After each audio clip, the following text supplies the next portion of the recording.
How to increase your smartphone volume. Hello everyone, this is Max. Welcome back to another tutorial video. So let's start without wasting any time.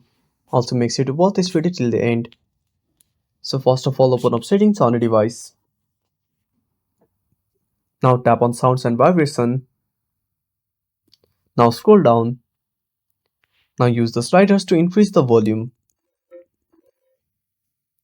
If you want to access more settings, scroll down. Now tap on sound effect settings. You can choose from different profiles. Now once you're done, simply go back. Again, go back to the home screen.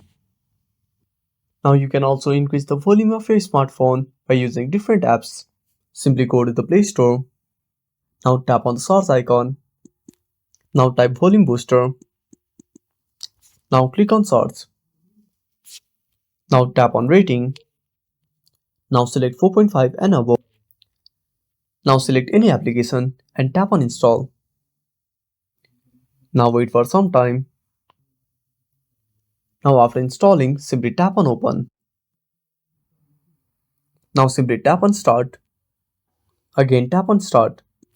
Now close the ad. Now give the permissions. Now select the system volume. You can use the slider to increase the volume. And that's it. Thanks for watching. Make sure to subscribe our channel and hit the bell icon. See you in the next video.